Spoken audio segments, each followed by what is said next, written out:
Hi, I'm PGA professional Tom Maloney here at the Indoor Links at Webster Golf Club, Monroe County's premier indoor golf facility. The Indoor Links features 6 brand new, spacious, state-of-the-art TrackMan simulator bays.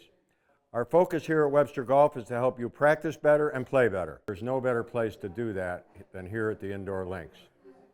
Here, you, your family, and friends can dial in your game using the same TrackMan technology the pros use. Plus, you can play some of the best courses in the world while enjoying our food and beverage service. Whether you are interested in practicing better, playing better, or both, we hope to see you soon. How would you like to get your ball flight on that path?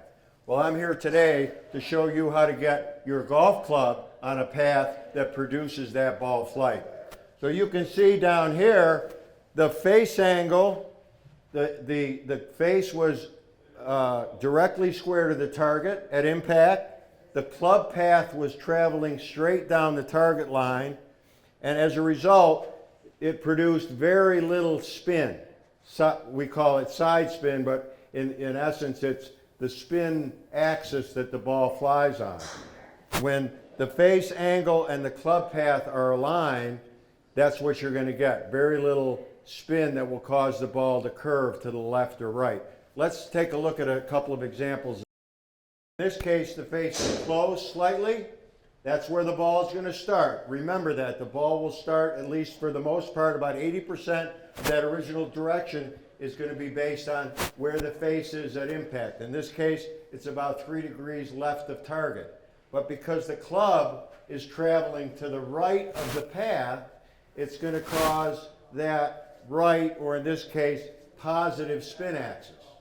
Pretty big one, by the way, 17 degrees. That's about like this, and that's what's causing that huge slice.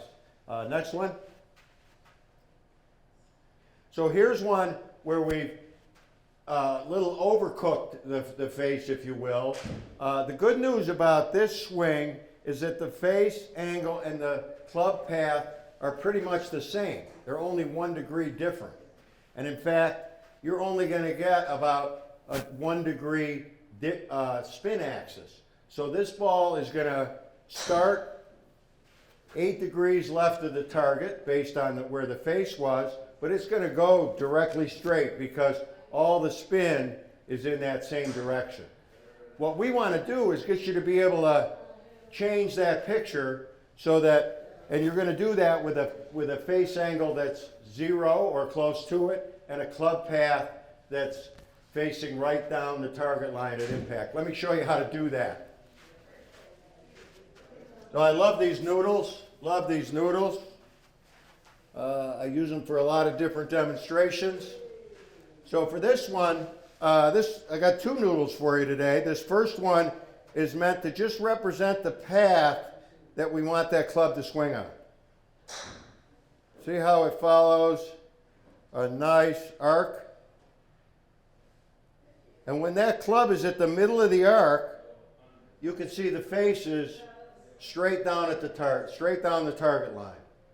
Oh, by the way, if you remember your geometry, if you don't, I'll remind you, at the top of the arc, the club is also traveling directly down the target line.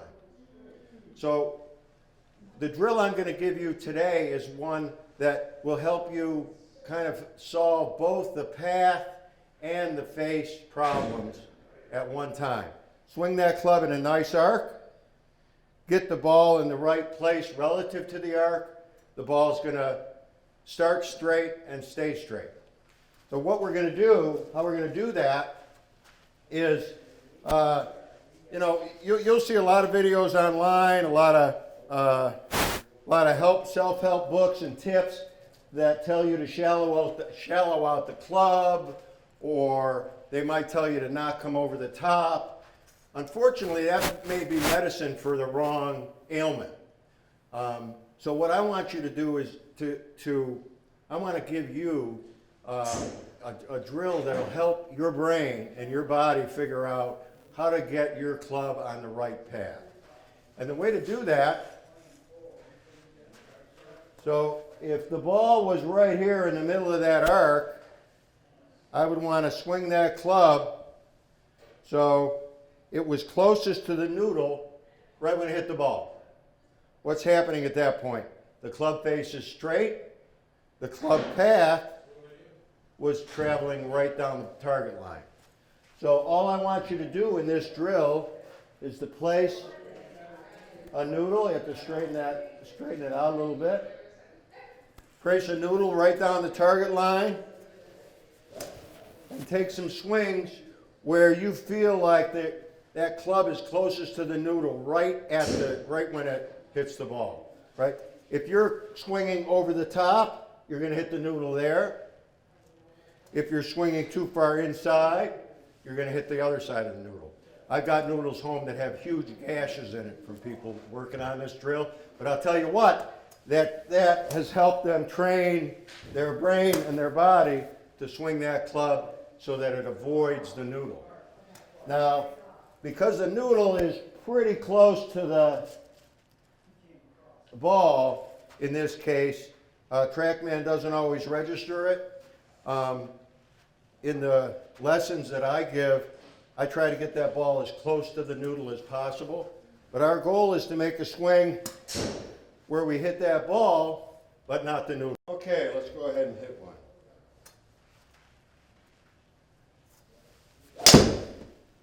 That was maybe a little left, but not too bad.